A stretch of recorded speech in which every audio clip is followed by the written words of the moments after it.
بسم اللہ الرحمن الرحیم۔ السلام علیکم۔ مختلف روایات اور حدیث نبوی صلی اللہ علیہ وسلم کی روشنی میں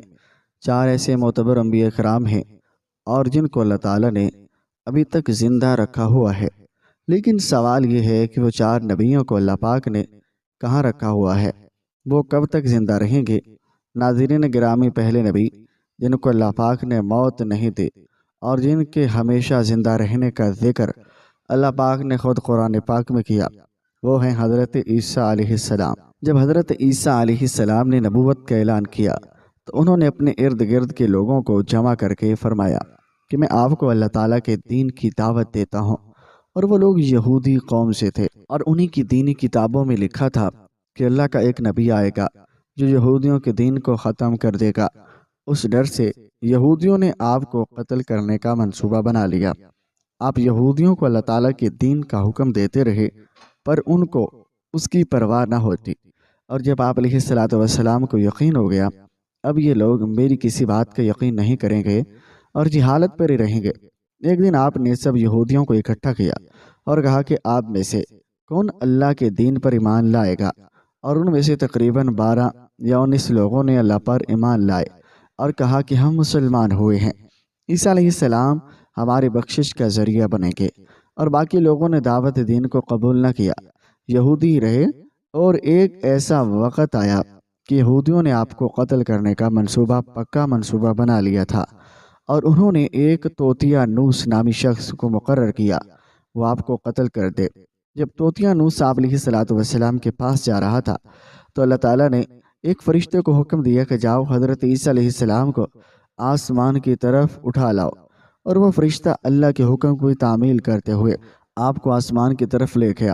اور جب آپ آسمان پر پہنچے تو آپ کی ملاقات آپ کی والدہ سے ہوئی، اور آپ کی والدہ نے آپ کو گلے لگا کر پیار کیا تو آپ نے فرمایا ماں جان، اب ہم روز قیامت ہی ملیں گے۔ جب آپ کو زمین سے اٹھایا گیا تھا تو آپ کی عمر 33 سال تھے۔ حضرت جبرائیل علیہ السلام تو آپ کو بدلی کے ذریعے آسمان پر لے گئے، پر یہودی باہر کھڑے توتیا نوس کا انتظار کر رہے تھے، اور کب توتیا نوس حضرت عیسیٰ علیہ السلام کو ختم کر کے باہر آئے گا۔ کافی دیر کے بعد وہ سارے آپ علیہ السلام کے گھر گئے اور انہوں نے وہاں ایک شخص کو پایا جس کا چہرہ آپ علیہ السلام جیسا تھا، اور انہوں نے اس کو قتل کر دیا۔ قتل کرنے کے بعد انہوں نے دیکھا کہ یہ چہرہ تو عیسیٰ علیہ السلام جیسا ہے، پر یہ تو ہمارا بھیجا ہوا توتیا نوس ہے۔ اور وہ ماجرا دیکھ کر 2 گروہوں میں تقسیم ہو گئے اور آپس میں ہی لڑنے جھگڑنے لگے، اور اس لڑائی میں بہت زیادہ یہودیوں کا قتل ہوا۔ اور اللہ پاک سورۃ النساء کی آیات نمبر 157 تا 158 میں اس واقعے کو یوں فرماتا ہے، اور اس کے کہنے یعنی کہ فخریہ دعوے کی وجہ سے بھی ہم نے اللہ کے رسول مریم کے بیٹے عیسیٰ مسیح کو قتل کر ڈالا ہے، حالانکہ انہوں نے نہ ان کو قتل کیا اور نہ انہیں سولی چڑھایا، مگر ہوا یہ کہ ان کے لیے کسی کو عیسیٰ علیہ السلام کا ہم شکل بنا دیا گیا۔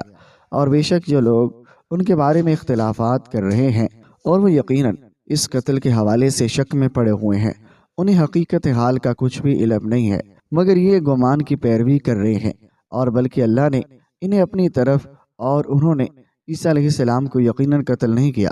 آسمان پر اٹھا لیا، اور اللہ غالب حکمت والا ہے۔ حدیث نبوی صلی اللہ علیہ وسلم ہے کہ حضرت عیسیٰ علیہ السلام سے پہلے زمین پر آئیں گے اور سنت نبوی صلی اللہ علیہ وسلم کے مطابق زندگی بسر کریں گے۔ آپ علیہ السلام صلیب کو توڑیں گے اور دجال کا جڑ سے خاتمہ کریں گے۔ تقریباً 7 برس تک دنیا میں زندگی بسر کر کے اللہ کے دین کو عام کریں گے۔ آپ کو مدینہ کی سرزمین گنبد خضرا میں دفن کیا جائے گا، اور اللہ تعالیٰ نے اپنا وعدہ پورا کیا اور حضرت عیسیٰ علیہ السلام کو یہودیوں کے ہاتھوں قتل نہیں ہونے دیا، اور آپ علیہ السلام کو آسمان کی طرف اٹھا لیا۔ جن لوگوں کا یہ عقیدہ ہے کہ حضرت عیسیٰ علیہ السلام قتل ہو گئے ہیں یا سولی پر لگائے گئے ہیں اور وہ دائرہ اسلام سے خارج ہیں اور وہ کفر کر رہے ہیں، ناظرین گرامی، دوسرے نبی جن کو اللہ پاک نے ہمیشہ کی زندگی عطا کی ہے، اور وہ ہیں حضرت خضر علیہ السلام۔ حضرت خضر علیہ السلام اس وقت دنیا میں تشریف لائیں گے جب دجال جاہلیت پھیلانے کے لیے نمودار ہوگا، اور حضرت خضر علیہ السلام ان لوگوں کو اللہ تعالیٰ کے دین کا حکم دیں گے۔ ایک روایت میں ہے کہ حضرت محمد صلی اللہ علیہ وسلم اپنے صحابہ کو حضرت خضر علیہ الصلوۃ والسلام کا قصہ سنا رہے تھے، اور آپ نے فرمایا کہ حضرت خضر علیہ الصلوۃ والسلام کا باپ ایک بادشاہ تھا جو حضرت خضر علیہ الصلوۃ والسلام کو اپنی بادشاہت نوازنا چاہتا تھا، لیکن حضرت خضر علیہ الصلوۃ والسلام کو دنیا کی بادشاہت پسند نہ آئی، تو اس نے اپنے والد کی سلطنت کا جانشین بننے سے انکار کر دیا اور اپنے والد گرامی سے ناراض ہو کر جنگل میں جا کر رہنے لگے، اور جہاں ان کو کوئی بھی ڈھونڈ نہ سکا، اور آپ کا گزر ایک آب حیات چشمے سے ہوا، اور اس چشمے سے پانی پی کر آپ تا حیات زندہ رہنے میں کامیاب ہو گئے، اور آپ کے تا حیات زندہ رہنے کا ذکر کافی روایات میں ملتا ہے۔ حضرت انس رضی اللہ تعالی عنہ نے ایک روایات میں آپ کا ذکر اس طرح کیا ہے، جب اللہ تعالیٰ کے نبی اکرم صلی اللہ علیہ وسلم کا وصال ہوا تو ایک بزرگ سارے مجمع سے ہوتا ہوا آپ علیہ الصلوۃ والسلام کی میت کے پاس آ کر رک گیا، اور اس نے کچھ پڑھا اور واپس چل بسا، اور اس کے جانے کے بعد وہاں موجود صحابہ کرام نے پوچھا یہ کون شخص ہے اور اس شخص کے بارے میں کوئی علم رکھتا ہے؟ حضرت علی بولے جی ہاں، یہ حضرت خضر علیہ الصلوۃ والسلام ہے۔ حضرت خضر علیہ الصلوۃ والسلام اللہ کے حکم سے مصیبت زدہ لوگوں کی رہنمائی کرتے ہیں، اور آپ علیہ الصلوۃ والسلام لوگوں سے صلح کر کے ان کو اللہ تعالیٰ کے حکم کے مطابق زندگی بسر کرنے کا حکم دیتے ہیں۔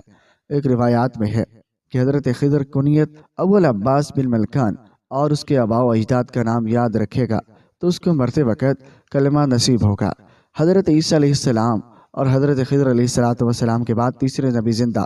اور حضرت الیاس علیہ السلام کا ذکر آتا ہے، اور آپ کا ذکر قرآن پاک میں 2 جگہوں پر موجود ہے۔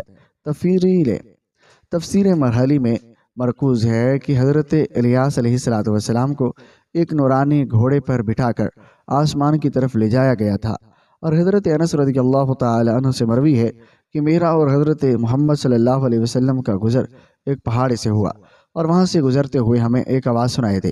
اور اے اللہ مجھے بھی حضرت محمد صلی اللہ علیہ وسلم کو امتی بنا دے۔ اور یہ آواز سنتے ہی اللہ تعالیٰ کے نبی نے مجھے فرمایا اے انس اس آواز کا پتہ لگاؤ یہ کون ہے۔ حضرت انس رضی اللہ تعالیٰ عنہ فرماتے ہیں کہ میں جب اس پہاڑی کے اندر گیا تو کیا دیکھتا ہوں ایک سفید پوش بزرگ اللہ کی عبادت میں مشغول ہے، اور جب اس نے مجھے دیکھا اور کہا اے بندے تو محمد صلی اللہ علیہ وسلم کا صحابی ہے،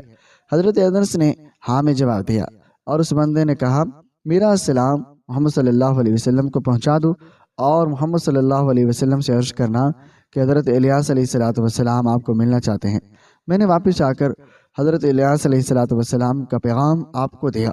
تو آپ صلی اللہ علیہ وسلم نے مجھے ساتھ لے کر وہاں چلے گئے، اور حضرت الیاس علیہ الصلوۃ والسلام کے پاس پہنچے اور میں پیچھے ہٹ گیا۔ حضرت محمد صلی اللہ علیہ وسلم اور حضرت الیاس علیہ الصلوۃ والسلام کافی دیر تک آپس میں بات چیت کرتے رہے،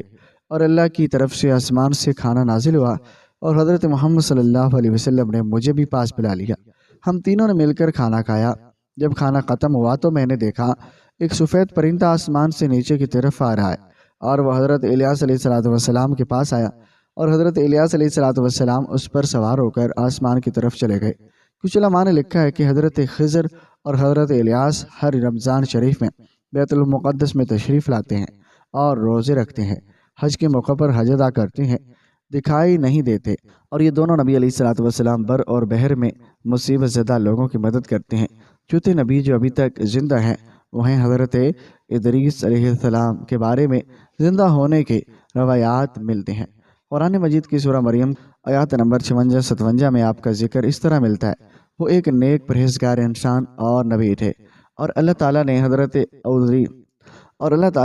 ادریس علیہ الصلوۃ والسلام کو جنت سے اٹھا لیا تھا۔ شب معراج کے موقع پر چوتھے آسمان پر حضرت محمد صلی اللہ علیہ وسلم اور حضرت ادریس علیہ الصلوۃ والسلام کی ملاقات ہوئی، اور حضرت ادریس علیہ الصلوۃ والسلام کا چھٹے آسمان پر ہونے کا بھی ذکر ملتا ہے، اور حضرت ادریس علیہ الصلوۃ والسلام زمین کی سیر و سیاحت کے ساتھ ساتھ اللہ کے ذکر میں مشغول رہتے ہیں۔ اور حضرت ابن عباس رضی اللہ تعالی عنہ نے فرمایا حضرت ادریس علیہ الصلوۃ والسلام ایک درزی کا کام کیا کرتے تھے، اور آپ کپڑوں کی سلائی کرتے جاتے اور اللہ کا ذکر بلند کرتے جاتے تھے، اور جب شام ہوتی تو آپ کی نیکیاں بے تحاشا ہو جاتی۔ زمین پر رکنے والے انسانوں سے سب سے زیادہ نیکیاں آپ کی اللہ تعالیٰ کے ہاں شمار ہوتی تھی، اور آپ کو زندہ آسمان کی طرف اٹھا لیا گیا تھا، اور آپ نے موت کے فرشتے سے فرمایا کہ مجھے موت کا مزہ چکھنا ہے، اور آپ کے کہنے پر موت کے فرشتے نے آپ کی جان نکال لی، اور پھر اللہ کے حکم سے آپ کو زندہ کر دیا گیا، اور آپ نے فرشتوں سے درخواست کی کہ میں دوزخ دیکھنا چاہتا ہوں۔ پھر آپ کو دوزخ میں لے جایا گیا۔ پھر آپ نے جنت کی سیر کرنے کا کہا۔ آپ کے کہنے پر آپ کو جنت میں داخل کیا گیا۔ جنت دیکھنے کے بعد آپ نے فیصلہ کیا میں یہاں ہی رکنا پسند کروں گا۔ فرشتوں نے آپ کو کہا آپ اپنے مقام کی طرف جاؤ، اور اسی طرف فرشتے نے آپ کو کہا کہ آپ اپنے مقام کی طرف جاؤ۔ اسی وقت اللہ کی طرف سے فرشتوں کو حکم ملا کہ ادریس علیہ السلام کو یہاں ہی رہنے دیا جائے۔ اللہ تعالیٰ ہمیں دین اسلام کے مطابق زندگی بسر کرنے کی توفیق عطا فرمائے اور ہمارا خاتمہ بالخیر فرمائے، آمین۔ ناظرین، کمنٹ باکس میں اللہ تعالیٰ کے 99 ناموں میں سے ایک نام ضرور ٹائپ کریں۔ شکریہ، اللہ حافظ۔